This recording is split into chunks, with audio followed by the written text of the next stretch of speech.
Let's understand why Triumph is launching the new 350cc range in April and what this really means for the Indian motorcycle market. क्योंकि ये सिर्फ एक new model launch नहीं है, ये एक calculated strategic shift है जो प्रीमियम सेगमेंट को कम्प्लीटली रीशेप कर सकता है। रिसेंटली बजाज ऑटो के एमडी और सीईओ राजीव बजाज ने ऑफिशियली कंफर्म किया है कि ट्रायम्फ की न्यू 350cc मोटरसाइकिल रेंज अप्रैल में लॉन्च होगी। ये अनाउंसमेंट उन्होंने एक बिजनेस इंटरव्यू के दौरान किया और इस कंफर्मेशन के बाद एक बात क्लियर हो गई है, Bajaj Triumph partnership aggressively adopt कर रही है नए जीएसटी 2.0 स्ट्रक्चर के अकॉर्डिंग। अब पहले समझते हैं प्रॉब्लम क्या है।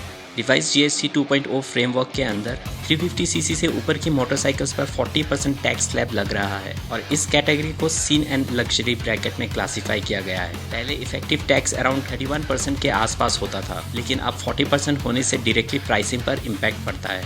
ये सुनने में शायद छोटा डिफरेंस लगे, लेकिन मोटरसाइकिल इंडस्ट्री में 8 to 10% एडिशनल टैक्स का मतलब है 15 से 25 हज़ार रुपये तक का पोटेंशियल प्राइस जंप, जो एंट्री लेवल प्रीमियम बायर्स को इमीडिएटली अफेक्ट करता है। राजीव बजाज ने खुद हाईलाइट किया था कि 350cc प्लस सेगमेंट इंडिया के टोटल मोटरसाइकिल सेल्स का सिर्फ 1 to 2% कंट्रीब्यूट करता है। मतलब ये ऑलरेडी नीश कैटेगरी है, ऊपर से हैवी टैक्सेशन से स्लो डाउन और एक्सेलरेट कर सकता है। और यहीं पर ट्रायम्फ का केस इंटरेस्टिंग हो जाता है।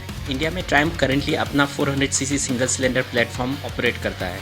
स्पीड 400, स्क्रैम्बलर 400X, P4 और थ्रक्स्टन 400 जैसे मॉडल्स इसी 399cc इंजन पर बेस्ड है। ये प्लेटफॉर्म बजाज के साथ जॉइंटली डेवलप हुआ था, स्पेसिफिकली इंडियन और ग्लोबल एमर्जिंग मार्केट्स को टारगेट करने के लिए। लेकिन डिस्प्लेसमेंट 350cc से ऊपर होने के कारण ये सारे मॉडल्स डायरेक्टली 40% जीएसटी स्लैब में फॉल करते हैं। इसका मतलब प्राइसिंग फ्लेक्सिबिलिटी लिमिटेड हो जाती है। तो सॉल्यूशन क्या है? डिस्प्लेसमेंट को 350cc के नीचे ले आओ। आने वाले दिनों में ट्रायम्फ 350cc रेंज के जितने भी एग्जिस्टिंग मॉडल्स है वो सब 399cc आर्किटेक्चर पर ही बेस्ड होगी। इंडस्ट्री सोर्सेज के अकॉर्डिंग बोर्ड को रिड्यूस किया जा सकता है, जबकि स्ट्रोक सेम रखा जा सकता है ताकि क्यूबिक कैपेसिटी 350cc के आसपास आ जाए। यह अप्रोच काफ़ी प्रैक्टिकल है क्योंकि base engine platform already tested, reliable और प्रोडक्शन रेडी है। सिर्फ इंटरनल डायमेंशन चेंज करके डिस्प्लेसमेंट एडजस्ट किया जा सकता है without completely redesigning the engine. लेकिन सिर्फ सीसी कम करना इनफ नहीं है। ट्रायम्फ एक ग्लोबल प्रीमियम ब्रांड है। Brand character, throttle response, exhaust note, torque delivery सब कुछ केयरफुली ट्यून किया जाता है। इसलिए एक्सपेक्ट कर सकते हैं इसमें सिग्निफिकेंट रिकैलिब्रेशन, जैसे कि फ्यूल मैपिंग और ECU ट्यूनिंग रिफाइंड होगी। लो और मिड रेंज टॉर्क को और यूजेबल बनाया जाएगा। सिटी फ्रेंडली एक्सेलरेशन इंप्रूव की जा सकती है। हाईवे क्रूजिंग के लिए स्मूथ पावर बैंड मेंटेन किया जाएगा। हो सकता है पीक पावर नंबर्स थोड़े कम हो जाए, लेकिन रियल वर्ल्ड रिलायबिलिटी इंप्रूव हो।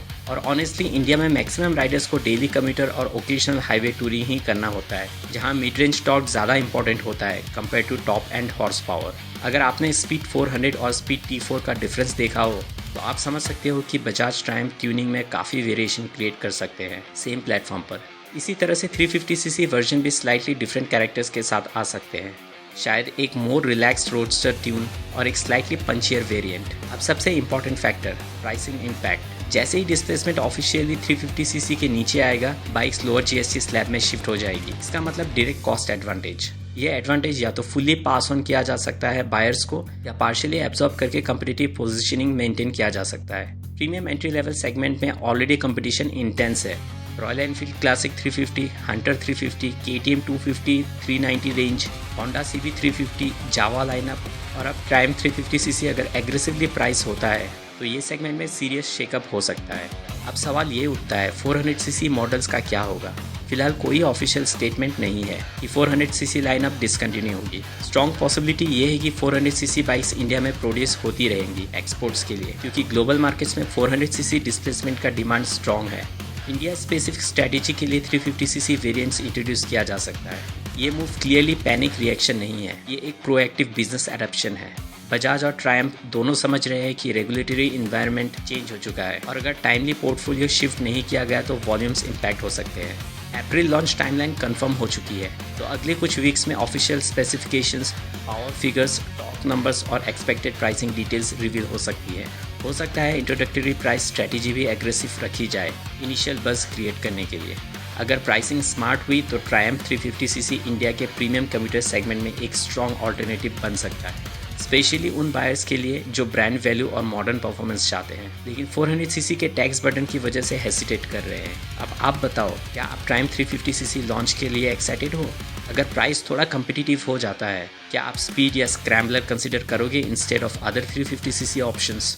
मैं इस टॉपिक पर और detail updates, expected price breakdown और कंपैरिजन वीडियो के साथ जल्दी वापस आऊँगा। इस वीडियो को उन लोगों के साथ ज़रूर शेयर करो जो ट्रायम्फ लेने का प्लान बना रहे हैं या प्रीमियम 350cc सेगमेंट में कन्फ्यूज्ड है। और हाँ, लाइक करो, सब्सक्राइब करो और शेयर करना बिल्कुल मत भूलना। मिलते हैं अगले वीडियो में एक ठासू कंटेंट के साथ। तब तक के लिए बाय बाय, टेक केयर, अपना ख्याल रखिए।